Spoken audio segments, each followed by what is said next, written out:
ಅದೆಲ್ಲ ಬಿಡಿ. ಈ ಪೊಲಿಟಿಕ್ಸ್ ಬಿಟ್ಟು ಬೇರೆ ವಿಷಯ ಇಲ್ವಾ ನಿಮ್ಗೆ?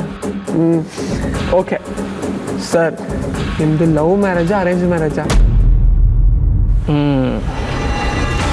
ಮದುವೆ ಆದಮೇಲೆ ಹೇಳ್ತೀನಿ. ಓ, ಹಾಗಂದ್ರೆ ನಿಮಗಿನ್ನೂ ಮದುವೆನೇ ಆಗಿಲ್ವಾ ಸರ್? Best bachelor sir.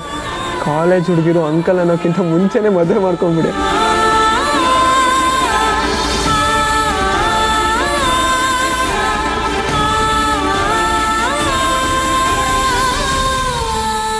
ನೋಡ, ಮೊದಲು ನನ್ನ ಗುರಿ ಅದು ಮುಗಿದ ಮೇಲೆ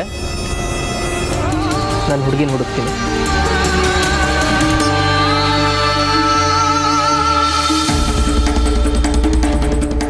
ಏನೋ ಮಾಡಿಪ್ಪ, ನೀವು ದೊಡ್ಡವರು. ಬಟ್ ನೀವು ಯಾವಾಗಲೇ ಮದುವೆ ಮಾಡಿಕೊಂಡ್ರು ನನ್ನ ಥರ ಡಿಫ್ರೆಂಟಾಗಿ ಮದುವೆ ಆಗಬೇಕು ಸರ್. ಅಲ್ಲ, ಡಿಫ್ರೆಂಟಾಗಿ ಅಂದರೆ ಏನು ರೀ ಮಾಡೋಕ್ಕಾಗುತ್ತೆ? ಏನು ಹುಡುಗರನ್ನ ಮದುವೆ ಆಗುತ್ತೆ?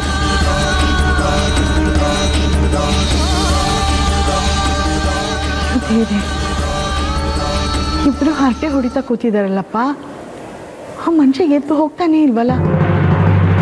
ಗೊತ್ತಾದ್ರೆ ಶಾಲೆಯಿಂದ ರಿಸೆಪ್ಷನ್ ಕರೆದು ಬಿಡ್ತಾರೆ. ಏನು ಮಾಡಲಿ ನಾನು? ಶೋ